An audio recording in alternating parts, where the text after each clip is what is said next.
ugh, read the room. Ugh, it's 2 a.m. You're really going to ask me for a blah, blah, blah. If it's fucking 2 a.m. and you want a fucking mojito, the Merrow will make you a mojito.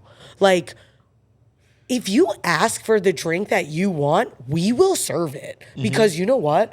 That is our job as bartenders, to serve you what you want.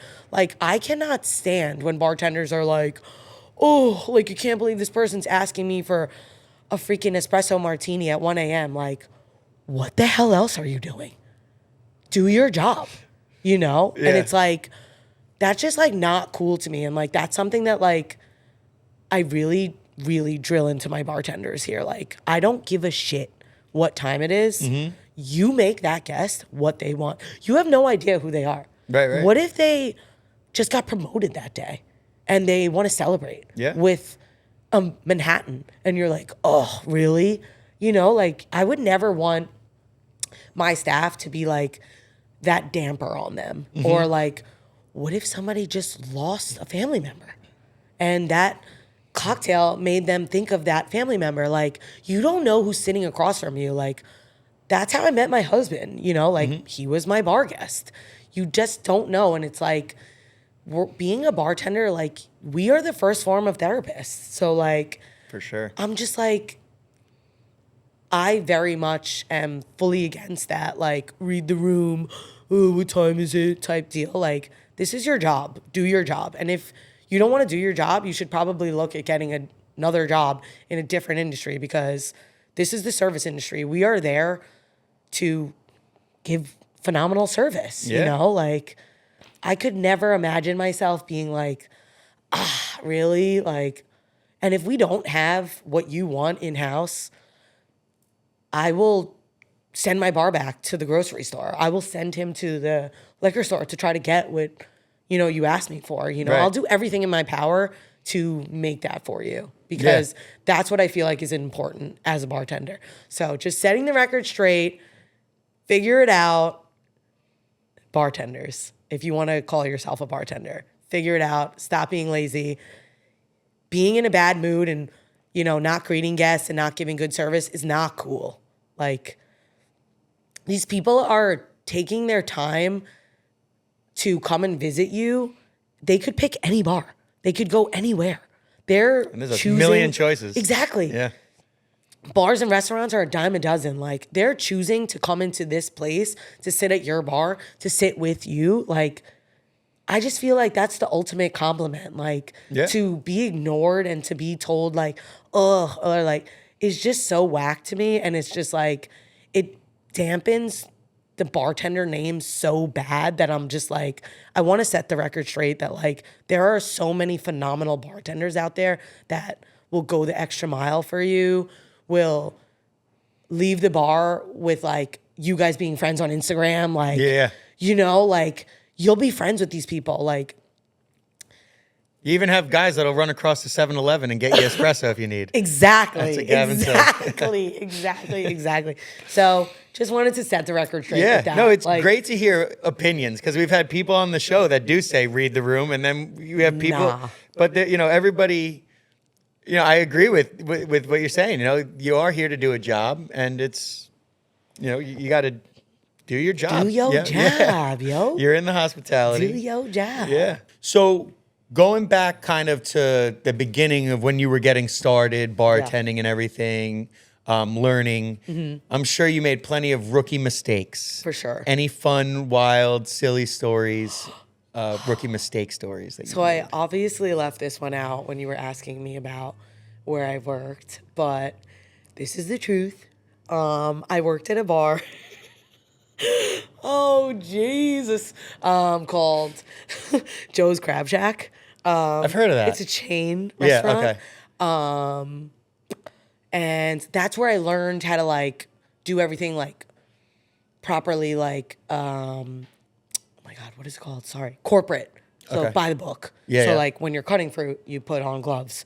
When you put something away, you label and date it, you know, like, so I'm grateful that I did work there and I got that experience, but Jesus Christ, like, they are known for this thing where like they have like disco balls on their ceilings, and I don't know what it is. They are just like a certain time where they just like let the disco balls rip, and you literally have to stop what you're doing and do a fucking dance.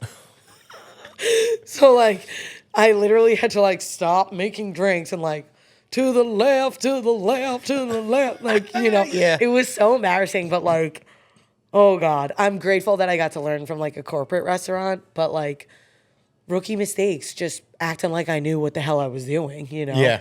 and not like being like, I don't know what I'm doing. Right. I worked at this one bar also in Garden City Park called Your Mother's House, and I was being trained to be a bartender, and I didn't know how to make a Long Island iced tea.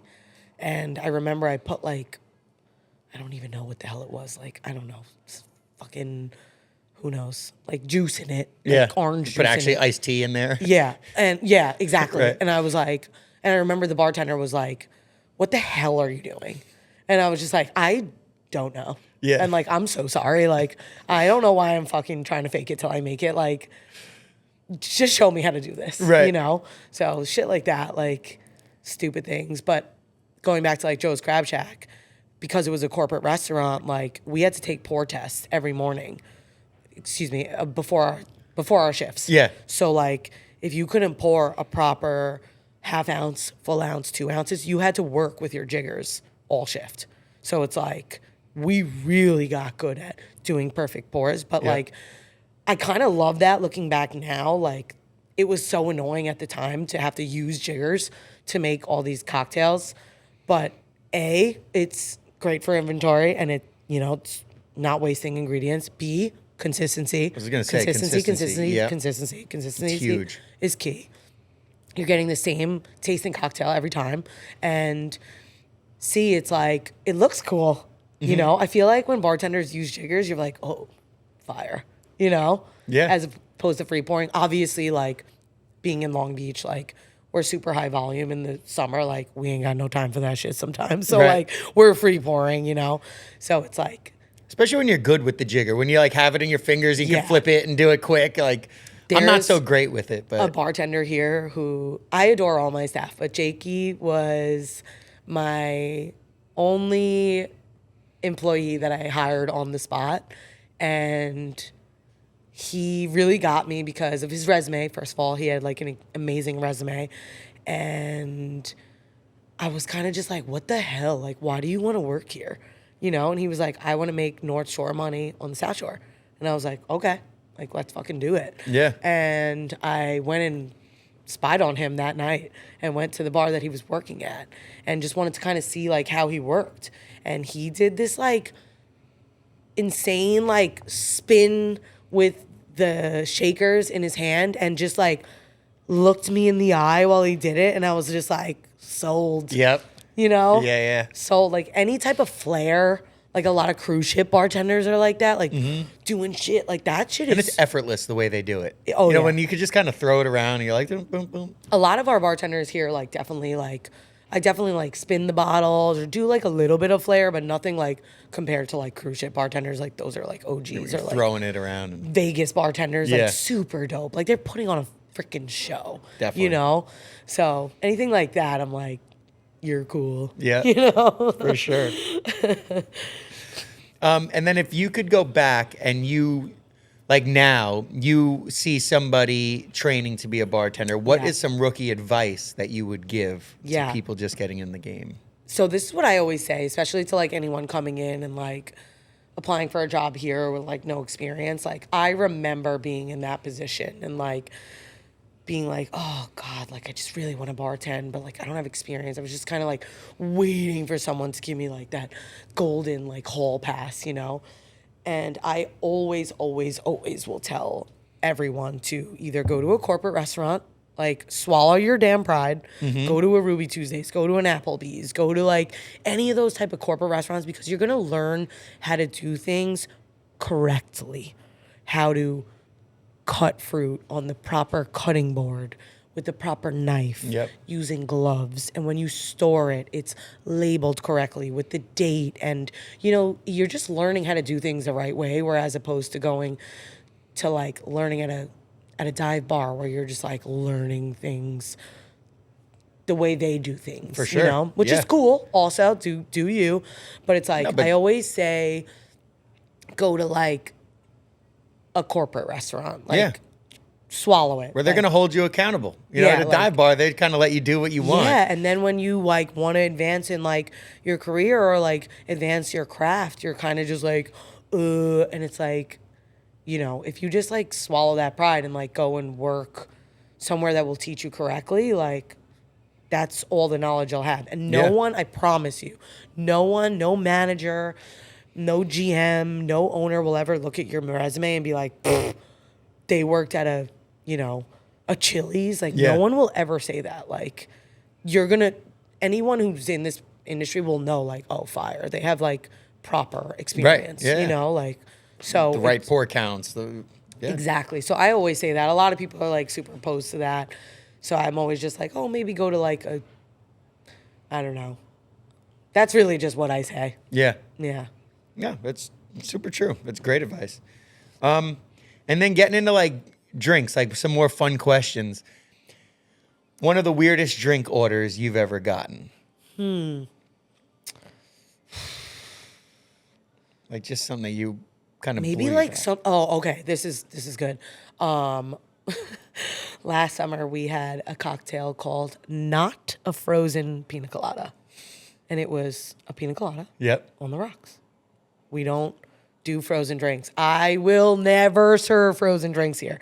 Any bartender will fully stand behind me on this and like, fuck a frozen drink. Oh, yeah. Fuck the machines. Fuck the IOs. Fuck the mixers. Fuck that shit. I don't give a shit how much you like them. What about a Miami Vice? Okay. I'm kidding. I had to make these at Minnesota's when I worked there. And like, granted, they're beautiful and they taste delicious, but like, It's a pain in the ass. now it's my decision, and like, absolutely not. Like, Yeah. I would never put any of my bartenders through that, like doing a frozen. So I guess like making like a freaking, oh, sorry. So people ordering a frozen pina colada and pointing to the not a frozen pina colada. I'm like, it's Yeah. literally written on the menu. What are you not getting? Literally Yeah. not frozen. Oh, but can you do it frozen? No, we can't. We wrote not frozen for a reason. It's like, I try to do like little like fun names for my cocktails. I want to make people like laugh. Like that's fire. Yeah. You know, like that watermelon drank, you know, like fun little Fun stuff, names. yeah. And Makes I it thought stand that was out. like it's not frozen. Yeah. You know, you could have it banana, or you could have it classic coconut, or you could have it blueberry. You can have 3 different flavors, but you're definitely not getting it frozen. So I was just like, oh my God. So that was probably the one that was like, I don't know if you're illiterate and can't read or just like annoying. I know you said you should make a drink at any time, no matter what.